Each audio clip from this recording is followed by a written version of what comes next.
हाँ भाई, कोई बता दे एक जना। Yes sir. ठीक है, परमाणु, एटम। तो परमाणु क्या होता है हमें पता है, इसके बारे में काफी कुछ चर्चाएं। बोर का एटॉमिक मॉडल, बहुत अच्छे अच्छे टॉपिक इसमें आएंगे। चैप्टर काफी छोटा है, परमाणु चैप्टर काफी छोटा चैप्टर। तो लिखिए, पदार्थ का वह छोटे से छोटा, पदार्थ का वह छोटे से छोटा भाग जिसे, पदार्थ का वह छोटे से छोटा भाग जिसे और अधिक विभाजित नहीं किया जा सकता, जिसे और अधिक विभाजित नहीं किया जा सकता, कॉमा, परमाणु कहलाता है। परमाणु कहलाता है। ओके, ये तो छोटी सी जानकारी थी। एक परमाणु का मॉडल दिया था किसने, जे थॉमसन ने, है ना। तो लिखिए, थॉमसन का, नेक्स्ट हेडिंग लिखना है, थॉमसन का परमाणु मॉडल।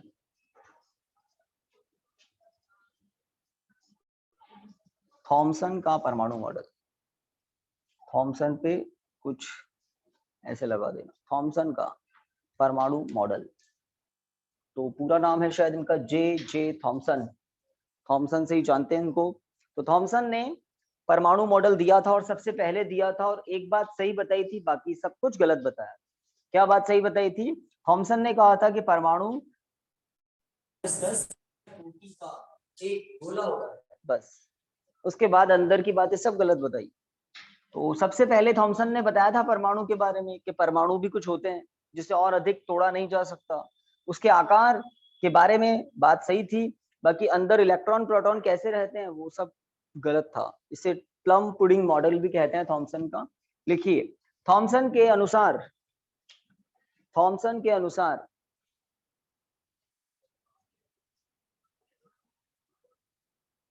परमाणु, परमाणु 10 की घात -10 मीटर कोटि, परमाणु, थॉमसन के अनुसार परमाणु 10 की घात -10 मीटर कोटि की त्रिज्या का, कोटि की त्रिज्या का एक एक गोला होता है, एक गोला होता है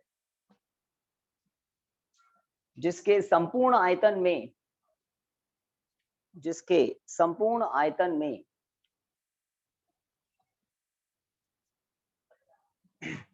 धनावेश, जिसके संपूर्ण आयतन में धनावेश वितरित होता है, जिसके संपूर्ण आयतन में धनावेश वितरित होता है,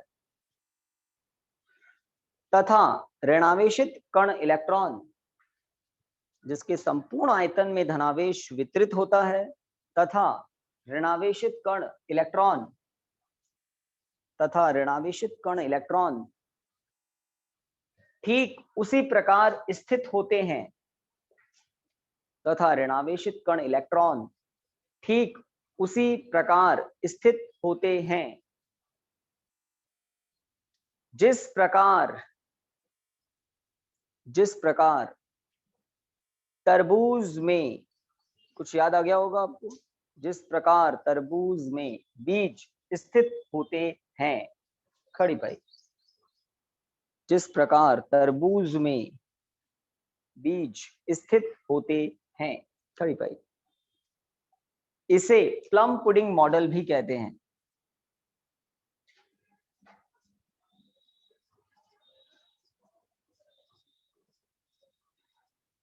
इसे प्लम पुडिंग मॉडल भी कहते हैं। तो प्रश्न थोड़ा सा अलग तरह से दे दें कि परमाणु के प्लम पुडिंग मॉडल के बारे में लिखिए, या थॉमसन का परमाणु मॉडल लिखिए। तो एक ही बात लिखनी है कि थॉमसन के अनुसार या फिर प्लम पुडिंग मॉडल के अनुसार परमाणु 10 की घात -10 मीटर कोटि त्रिज्या का एक गोला होता है जिसके पूरे आयतन में धनावेश एक समान रूप से वितरित होता है तथा ऋणावेशित कण इलेक्ट्रॉन ठीक उसी प्रकार स्थित होते हैं जिस प्रकार तरबूज में बीज स्थित होते हैं। ये थोड़े बैग हटा लेना, शायद बैठ जाएंगे, ये पीछे जगह है। इधर आ जाओ या उधर, जहां ठीक लग रहा है। हाँ भाई, सेकंड काम करते हैं, लिखिए। तो किसने, इसने क्या गलत बताया? इसने बताया कि परमाणु के अंदर इलेक्ट्रॉन कैसे होते हैं? स्थिर होते हैं। जिस प्रकार तरबूज में बीज स्थित होता है, तरबूज में बीज कोई गति थोड़ी करते रहते हैं। ये बात गलत बताई, सब कुछ गलत बताया। धनावेश पूरा आयतन में फैला होता है, ये भी गलत। जबकि वास्तव में परमाणु के ठीक केंद्र पर धनावेश होता है और इलेक्ट्रॉन तो विभिन्न कक्षाओं में परिक्रमण ही करते रहते हैं, रुके हुए थोड़ी रहते हैं। बस आकार के बारे में सही बताया, और सबसे पहले थॉमसन ने दिया था मॉडल, तो थोड़ा सम्मान देते हुए, है ना, बोर्ड वालों ने भी सिलेबस में रखा हुआ है, हमने भी इसको थोड़ा पढ़ लिया। अब सही बातें करते हैं, लिखिए। रदरफोर्ड नाम सुना होगा शायद इसका भी 9th क्लास में, केमिस्ट्री में पढ़ा होगा शायद, रदरफोर्ड, है ना। रदरफोर्ड का अल्फा कण प्रकीर्णन प्रयोग, रदरफोर्ड का अल्फा कण प्रकीर्णन प्रयोग, इसमें पता लगा था कि परमाणु के पूरे आयतन में धनावेश नहीं होता, परमाणु का अधिकांश भाग तो खाली होता है, खोखला होता है। इसमें पता लगा था रदरफोर्ड का अल्फा कण प्रकीर्णन प्रयोग। अल्फा कण क्या होते हैं? हीलियम का नाभिक He+2, हीलियम का नाभिक क्या होता है? अल्फा कण। He के अंदर क्या होते हैं? तो He के अंदर 2 प्रोटॉन 2 न्यूट्रॉन होते हैं। Z कितना होता है? 2। A कितना होता है? 4। 2 प्रोटॉन 2 न्यूट्रॉन। अगर हीलियम के 2 इलेक्ट्रॉनों को हीलियम से निकाल दिया जाए तो बचेगा क्या? हीलियम का नाभिक। तो हीलियम का नाभिक क्या होता है? अल्फा कण। हीलियम का नाभिक क्या होता है? अल्फा कण। He+2 हीलियम का नाभिक। और चूंकि He+2 प्लस होता है, धनावेश होता है, अल्फा कण धनावेश कण होते हैं, तो अगर थॉमसन सही होता तो किसी पतली सोने की पन्नी को कोई अल्फा कण पार नहीं करके जा पाता। अगर पतली सी सोने की पन्नी बनाए तो सोने में सोने के परमाणु होंगे, और थॉमसन सही होता तो धनावेश धनावेश सब जगह होता, अल्फा कण आता, प्रतिकर्षित होकर वापस चला जाता। लेकिन जब रदरफोर्ड ने अल्फा कण प्रकीर्णन प्रयोग किया तो क्या पाया? पतली सोने की पन्नी पर जब अल्फा कणों की बौछार की गई तो अधिकांश अल्फा कण तो बिना विक्षेपित हुए सीधे ही निकल गए। कुछ अल्फा कण प्रकीर्णित हुए, मतलब परमाणु के अंदर कहीं ना कहीं धनावेश तो होता है, तभी तो अल्फा कण जो कि धनावेशित कण है प्रतिकर्षित हुए। लेकिन बहुत कम अल्फा कण प्रकीर्णित हुए, अधिकांश अल्फा कण तो सीधे ही निकल गए। तब पता लगा कि परमाणु का अधिकांश भाग खोखला होता है, एक सूक्ष्म भाग पर नाभिक स्थित होता है, बस, है ना। तो ये सही जो मॉडल है उसकी तरफ अब हम बढ़ेंगे। हेडिंग लिखकर एक डायग्राम आपको बनाना है।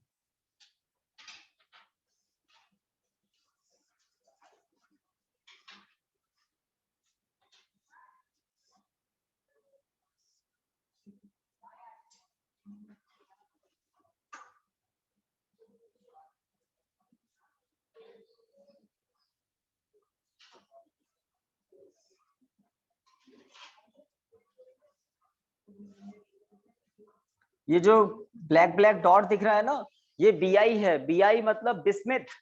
बिस्मिथ क्या होता है? अल्फा कण का स्रोत होता है। Bi क्या करता है? अल्फा कण को उत्सर्जित करता है। यहाँ लिखना है अल्फा कण स्रोत, Bi मतलब बिस्मिथ।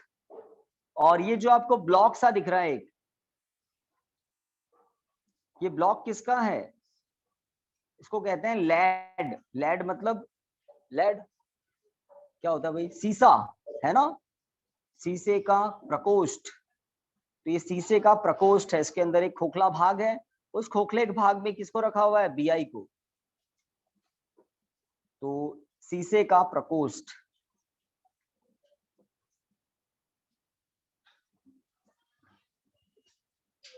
शीशे का प्रकोष्ठ। तो Bi से क्या निकलते हैं? Bi से अल्फा कण निकलते हैं। Bi अल्फा कण उत्सर्जित करता रहता है, और उन अल्फा कणों को एक रेखा में लाने के लिए क्या किया जाता है? इस BI के प्रकोष्ठ में जो छिद्र है, उस छिद्र के बिल्कुल सामने दो शीशे की ईंटें रख दी जाती है और उन दोनों शीशे की ईंटों के बीच एक छिद्र होता है और उस छिद्र से गुजरने के बाद अल्फा कण पुंज रूप में हो जाता है। पुंज रूप में मतलब एक रेखा में। यहाँ पर जो अल्फा कण होते हैं वो बिल्कुल एक रेखा में होते हैं, क्योंकि दो छिद्रों से गुजरने के बाद, समझ सकते हैं आप, दो छिद्रों से गुजरने के बाद यहाँ पर जो अल्फा कण मिलेंगे वो एक रेखा में होंगे। एक छिद्र से तो फुहार के रूप में निकलते हैं, इधर भी होंगे, इधर भी होंगे, इधर भी होंगे, इधर भी होंगे, लेकिन दो छिद्रों से निकलने के बाद यहाँ पर जो अल्फा कण मिलते हैं वो कैसे होते हैं? अल्फा कण पुंज, पुंज बोलते हैं उसको, अल्फा कण पुंज।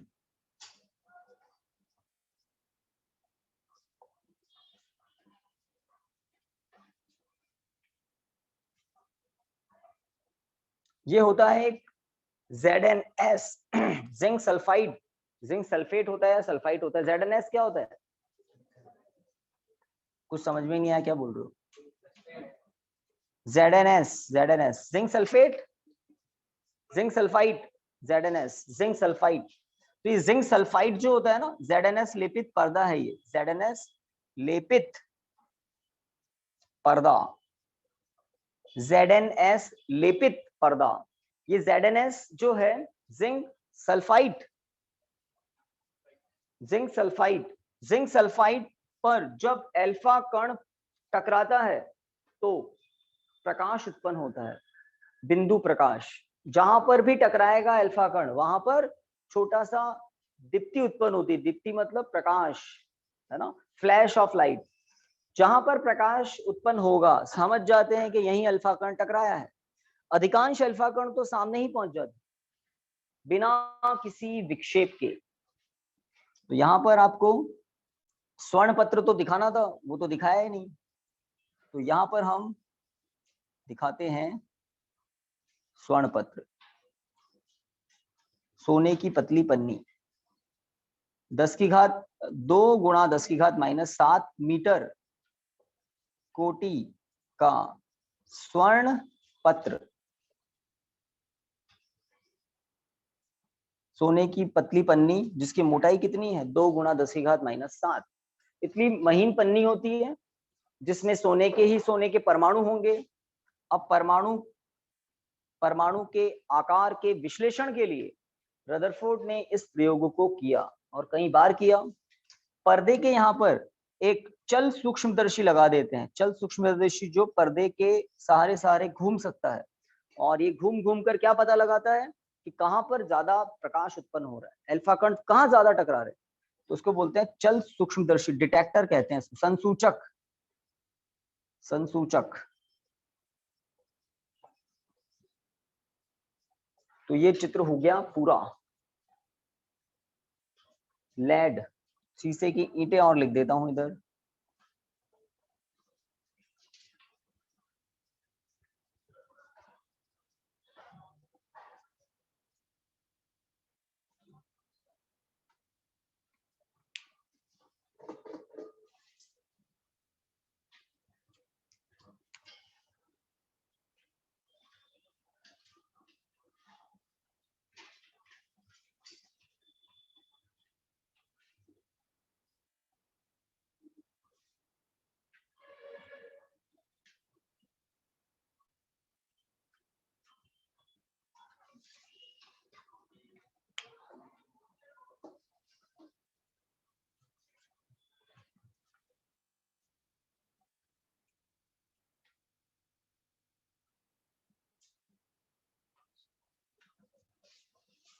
तो जल्दी बना लो।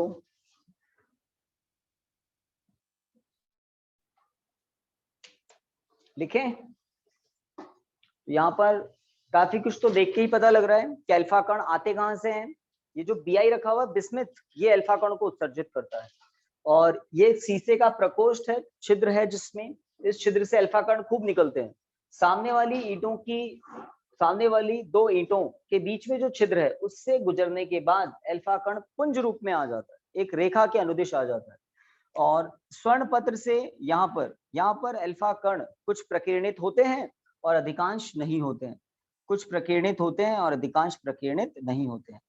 यहाँ पर इस तरह से डॉटेड हम दिखा देते हैं, कुछ अल्फा कण प्रकीर्णित होते हैं और कुछ प्रकीर्णित नहीं होते हैं।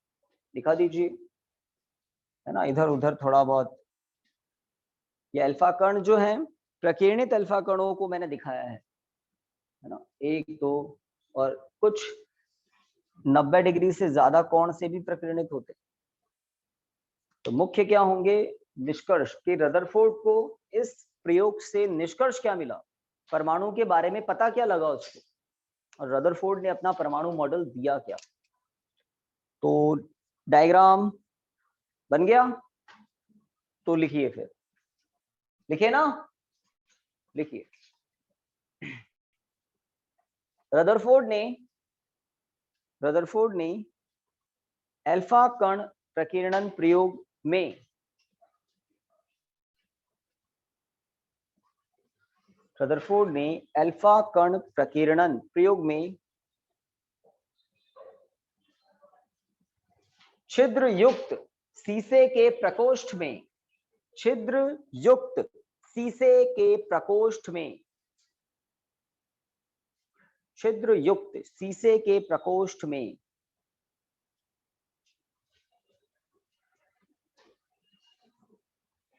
अल्फा कण स्रोत को रखा, अल्फा कण स्रोत को रखा, है ना, रखा, जिससे निकलने वाले अल्फा कणों को, जिससे निकलने वाले अल्फा कणों को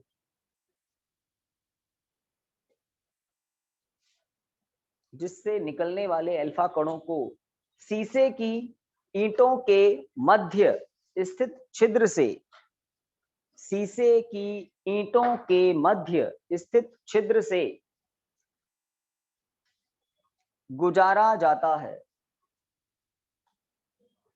क्या लिखा, जिससे उत्सर्जित अल्फा कणों को शीशे की ईंटों के मध्य स्थित छिद्र से गुजारा जाता है, जिससे गुजरने के पश्चात अल्फा कण पुंज रूप में, अल्फा कण पुंज रूप में प्राप्त होता है, जिससे गुजरने के पश्चात अल्फा कण पुंज रूप में, मतलब एक लाइन में, यहाँ पर पुंज रूप में अल्फा कण पुंज रूप में प्राप्त होता है। खड़ी भाई, तो देखो शुरुआत क्या, हम यहां तक पहुंच गए, समझ लो। सबसे पहले छिद्र युक्त शीशे का प्रकोष्ठ, इसके अंदर क्या रखा हुआ है, अल्फा कण स्रोत। यहां से निकलने वाले अल्फा कणों को शीशे की ईंटों के मध्य स्थित छिद्र से गुजारा जाता है, जिससे गुजरने के पश्चात अल्फा कण कैसे हो जाते हैं, पुंज रूप में। अब इस अल्फा कण पुंज को किसी पतले स्वर्ण पत्र पर गिराया जाता है। लिखिए, जब अल्फा कण पुंज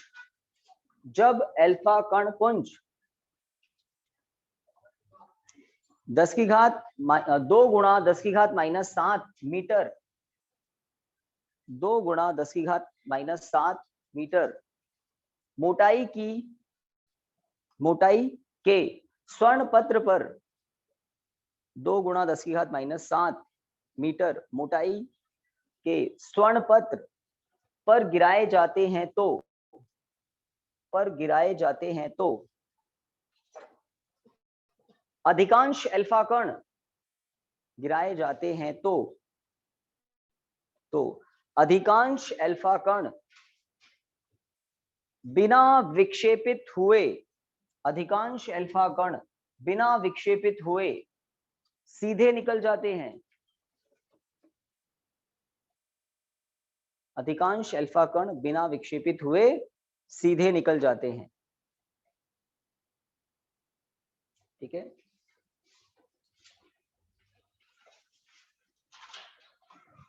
लिखिए आगे, लगभग 0.14% अल्फा कण, लगभग 0.14% अल्फा कण 1 डिग्री से अधिक कोण 1 डिग्री से अधिक कोण से प्रकीर्णित होते हैं। 1 डिग्री से अधिक कोण से प्रकीर्णित होते हैं। इन प्रकीर्णित अल्फा कणों के संसूचन हेतु इन प्रकीर्णित अल्फा कणों के संसूचन हेतु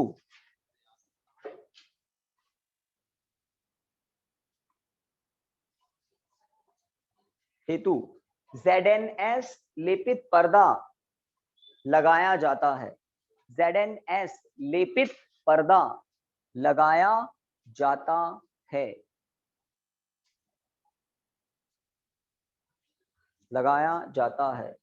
है ना, जिसके साथ एक संसूचक जुड़ा होता है। जिसके साथ एक संसूचक जुड़ा होता है।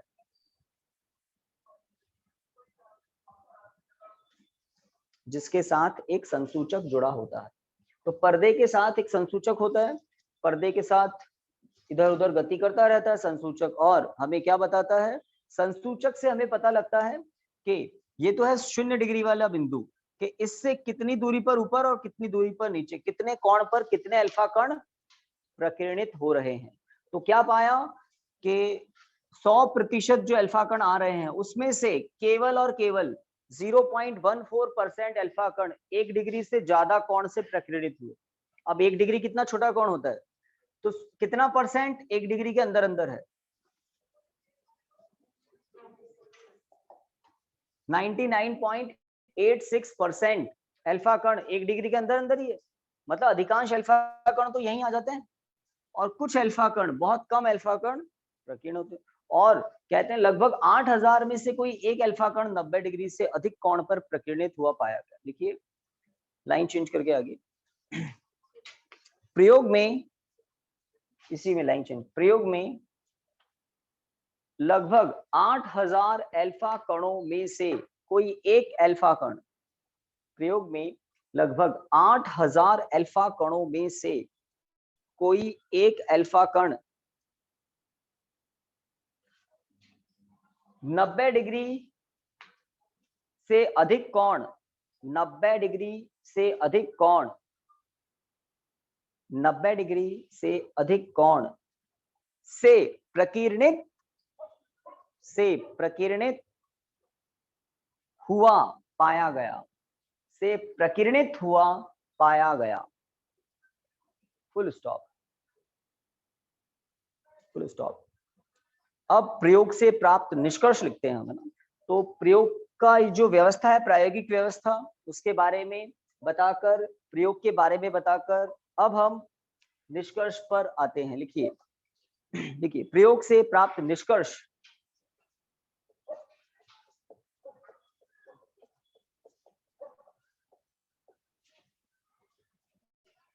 प्रयोग से प्राप्त निष्कर्ष, तो निष्कर्ष क्या मिले देखते हैं। इसमें बिंदु बनाकर लिख दें। पहला, अधिकांश अल्फा कण बिना विक्षेपित हुए, अधिकांश अल्फा कण बिना विक्षेपित हुए सीधे, अधिकांश अल्फा कण बिना विक्षेपित हुए सीधे निकल जाते हैं, सीधे निकल जाते हैं। इससे यह निष्कर्ष निकाला गया कि, इससे यह निष्कर्ष निकाला गया कि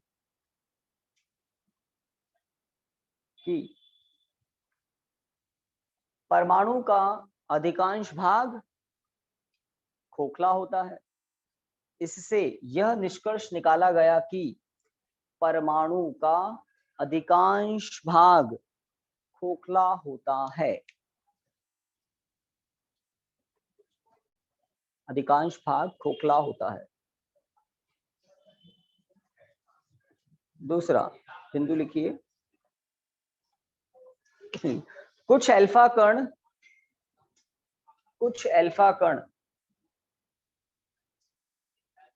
अल्प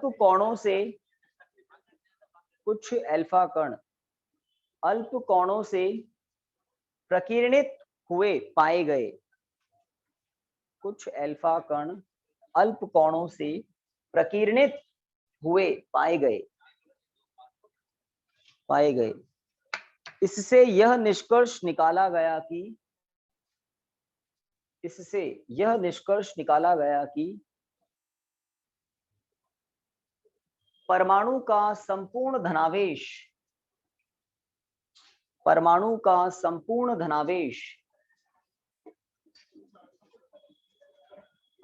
के भीतर एक छोटे से भाग में केंद्रित होता है। परमाणु के भीतर एक छोटे से भाग में केंद्रित होता है।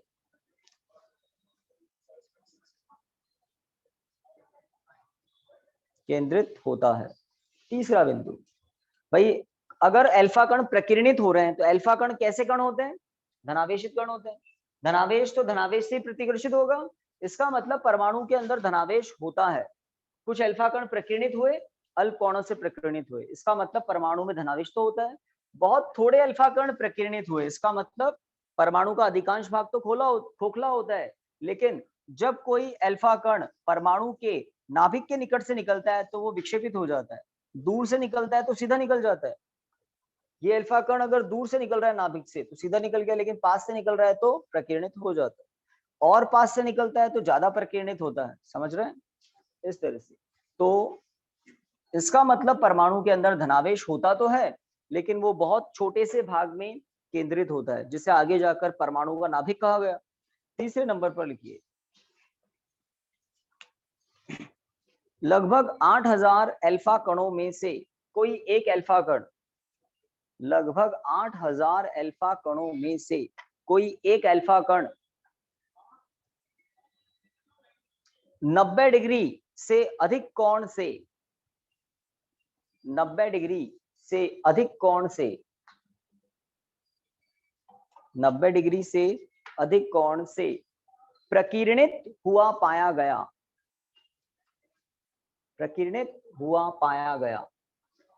इससे यह निष्कर्ष निकाला गया कि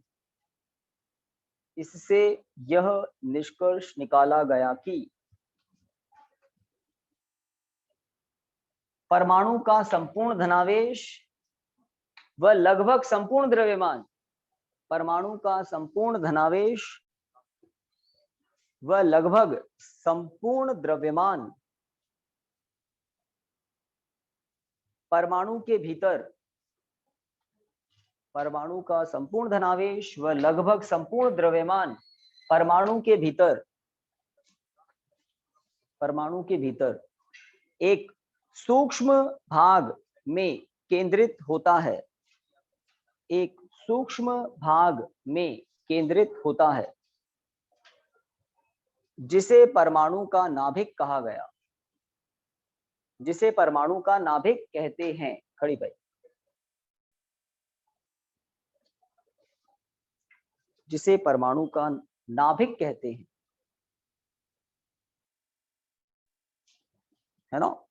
अब निष्कर्ष से भी हमें काफी कुछ पता लगता है प्रयोग के बारे में। मैं थोड़ा और बता देता हूं। अगर जे थॉमसन सही होता तो क्या होता? अगर जे थॉमसन सही होता, एक भी अल्फा कण इस सोने की पन्नी को पार नहीं कर पाता, क्योंकि परमाणु के पूरे आयतन में ही अगर धनावेश होता तो अल्फा कण तो खुद धनावेशित हैं, वो प्रतिकर्षित होकर लौट जाते, लेकिन अधिकांश अल्फा कण तो सीधे ही निकल गए। इससे रदरफोर्ड के दिमाग की बत्ती जली कि जे थॉमसन तो गलत था, है ना। परमाणु का अधिकांश भाग तो कैसा होता है? खोखला होता है, खाली होता है। नाभिक जो होता है वो थोड़े से आयतन में बहुत सूक्ष्म भाग में स्थित होता है, और उसकी भी आकार के बारे में आगे बताया गया 10 की घात -15 मीटर कोटि का होता है कौन? परमाणु का नाभिक। और परमाणु किस कोटि का होता है? 10 की घात -10। मतलब 1 लाख गुना बड़ा होता है परमाणु परमाणु के नाभिक से। 10 की घात 5 का अंतर है ना, 1 लाख गुना बड़ा होता है परमाणु उसके नाभिक से, मतलब नाभिक बहुत छोटा होता है।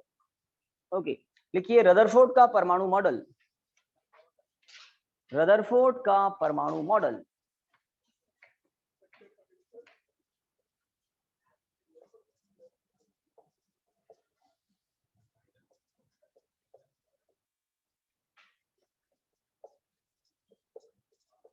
तो जब रदरफोर्ड को इतनी जानकारी मिल गई तो इसने अपना परमाणु मॉडल प्रतिपादित किया, रिलीज कर दिया। अब वो क्या है? उसके 3 बिंदु है। लिखिए, पहला, रदरफोर्ड के अनुसार परमाणु का अधिकांश भाग खोखला होता है। रदरफोर्ड के अनुसार परमाणु का अधिकांश भाग खोखला होता है।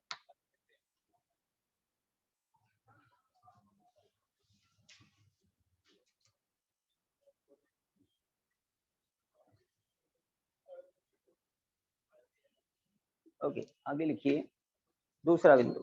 एक्चुअल में थोड़ा चेंज करना पड़ेगा पहले बिंदु को, और उसमें हमें ये वाली बात बतानी है कि रदरफोर्ड के अनुसार परमाणु, आप ऐड कर सके तो अपने हिसाब से बिना काटा पीटी के बस ऐड कर दें कि रदरफोर्ड के अनुसार परमाणु 10 की घात -10 मीटर कोटि की त्रिज्या का देख लो अपने अनुसार का एक गोला होता है। इतना ऐड करना है, गोला होता है जिसका अधिकांश भाग खोखला होता है। जिसका अधिकांश भाग खोखला होता है।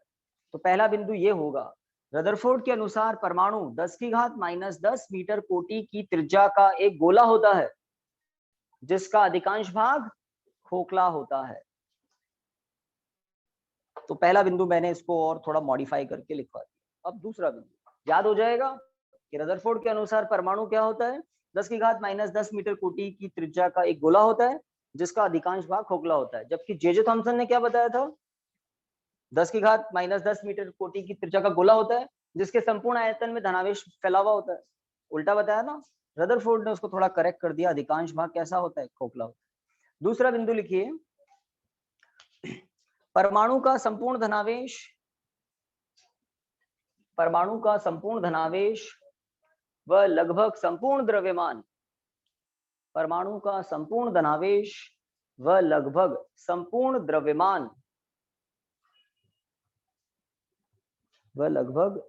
द्रव्यमान परमाणु के भीतर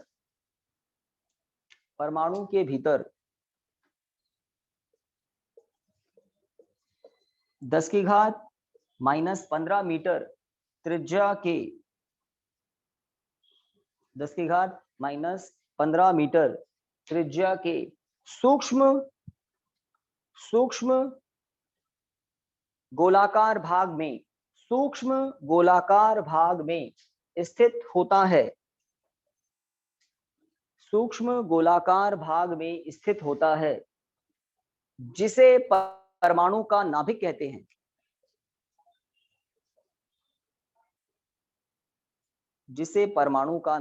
हैं। तो परमाणु की बात हो गई, परमाणु के नाभिक की बात हो गई, किसकी बात रह गई? इलेक्ट्रॉनों की। तो रदरफोर्ड ने ऋणावेशित कण इलेक्ट्रॉनों के बारे में भी बताया। जितना धनावेश होता है परमाणु में उतना ऋणावेश भी होता है। और वो कैसे रहते हैं? तो रदरफोर्ड जे थॉमसन ने क्या बताया? रुके हुए होते हैं, स्थिर होते हैं, बीज की तरह। लेकिन रदरफोर्ड ने कुछ और बात बताई। तीसरे बिंदु में लिखिए, परमाणु के नाभिक के चारों ओर, तीसरे बिंदु में लिखिए, परमाणु के नाभिक के चारों ओर ऋणावेशित कण इलेक्ट्रॉन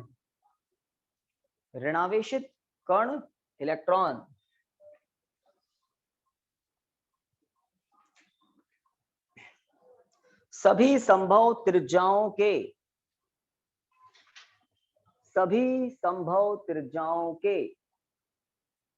वृत्ताकार पथों पर सभी संभव त्रिज्याओं के वृत्ताकार पथों पर निरंतर परिक्रमण करते रहते हैं, निरंतर परिक्रमण करते रहते हैं।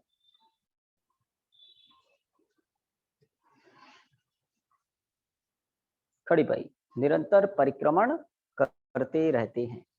तो परमाणु के चारों ओर इलेक्ट्रॉन होते हैं और वो घूमते रहते। तो ये कहानी थी रदरफोर्ड का अल्फा कण प्रकीर्णन प्रयोग, जो टॉपिक है उसकी। ओके, इसमें क्या पूछ सकते हैं? एक तो प्रायोगिक व्यवस्था है ना, क्या पूछ सकते हैं? रदरफोर्ड का परमाणु मॉडल के ये 3 बिंदु याद रह जाएगा। सबसे पहले परमाणु कैसा होता है? गोला होता है 10⁻⁻10 मीटर कोटि की त्रिज्या का, और इसका अधिकांश भाग कैसा होता है? खोखला होता है। दूसरी बात, अब परमाणु की बात हो गई तो परमाणु का नाभिक भी तो होता है। अब वो कैसा होता है? तो हम कहते हैं परमाणु का संपूर्ण धनावेश व लगभग संपूर्ण द्रव्यमान। लगभग क्यों? इलेक्ट्रॉनों के द्रव्यमान को छोड़कर बाकी सारा द्रव्यमान नाभिक में ही होता है। इलेक्ट्रॉन तो बहुत हल्के कण होते हैं, प्रोटॉन और न्यूट्रॉन बहुत भारी कण होते हैं, इसलिए कहते हैं परमाणु का संपूर्ण धनावेश प्लस लगभग संपूर्ण द्रव्यमान 10⁻⁻15 मीटर त्रिज्या के सूक्ष्म गोलाकार भाग में केंद्रित होता है, जिसे परमाणु का नाभिक कहते हैं। तीसरे में क्या कहा हमने? इलेक्ट्रॉन के बारे में। वही बच्चे बस, और बचा ही क्या है ना, आपको याद ऐसे ही रहेगा। परमाणु पूरी बात कर ली, उसके अंदर नाभिक और उसके अंदर फिर इलेक्ट्रॉन। नाभिक के चारों ओर इलेक्ट्रॉन कैसे रहते हैं? तो रदरफोर्ड ने बताया कि नाभिक के चारों ओर अलग अलग त्रिज्याओं में परिक्रमण करते रहते हैं। बाद में क्वांटम फिजिक्स में पता लगा कि सभी संभव त्रिज्याएं नहीं होती, वो त्रिज्याएं भी है ना, नाभिक के चारों ओर जो कोश होते हैं वो हर कोई नहीं हो सकते, हर कोई नहीं हो सकते। वो कोश बोर के अनुसार वही होते हैं जिसमें इलेक्ट्रॉन का कोणीय संवेग है ना। आपको बोर के 3 अभिग्रहित लिखवाएंगे जो केमिस्ट्री में होते हैं। बोर के 3 अभिग्रहित है ना, परमाणु मॉडल, बोर के परमाणु मॉडल में 3 अभिग्रहित है, उनके बारे में बताएंगे। खैर टाइम बताइए। रदरफोर्ड के परमाणु मॉडल की 2 कमियां हैं, वो कमियां हो जाए तो काम हो जाए। तो लिखिए, रदरफोर्ड के परमाणु मॉडल की कमियां, ड्रॉबैक्स है ना। रदरफोर्ड के परमाणु मॉडल की कमियां, रदरफोर्ड के परमाणु मॉडल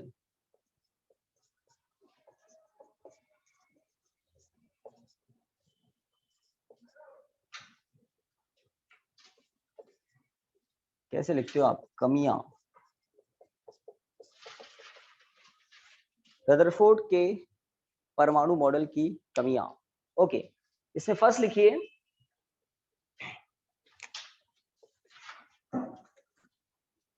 रदरफोर्ड के अनुसार, रदरफोर्ड के अनुसार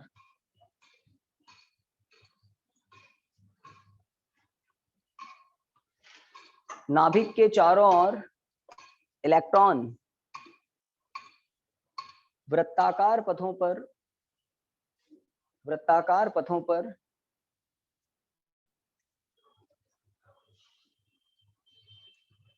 परिक्रमण करते हैं, वृत्ताकार पथों पर परिक्रमण करते हैं। तब यह इलेक्ट्रॉन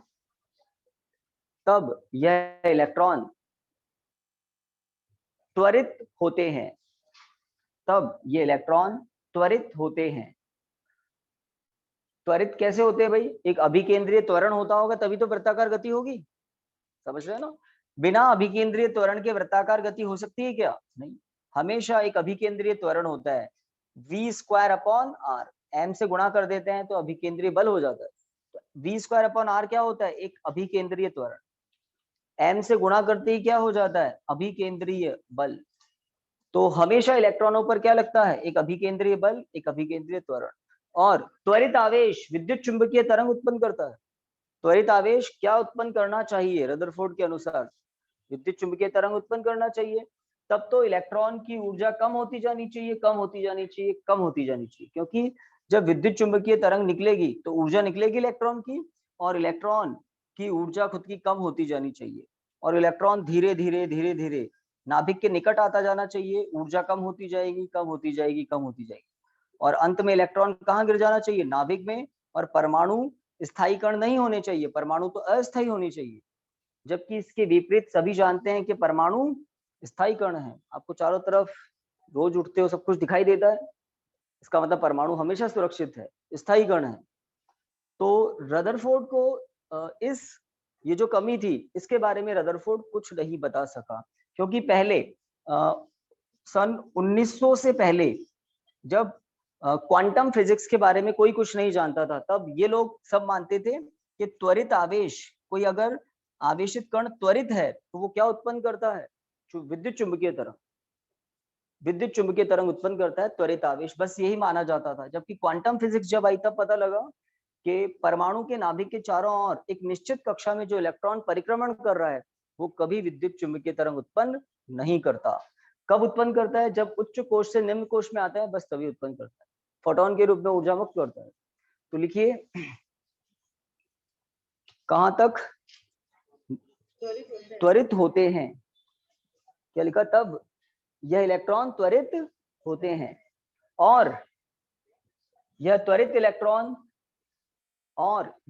इलेक्ट्रॉन विद्युत चुंबकीय तरंग, और यह त्वरित इलेक्ट्रॉन विद्युत चुंबकीय तरंगें उत्पन्न करने चाहिए, जिससे इनकी ऊर्जा में कमी आनी चाहिए, जिससे इनकी ऊर्जा में कमी आनी चाहिए, जिससे इनकी ऊर्जा में कमी आनी चाहिए। साथ ही इनके पथ की त्रिज्या निरंतर घटती जानी चाहिए। साथ ही इनके पथ की त्रिज्या निरंतर घटती जानी चाहिए।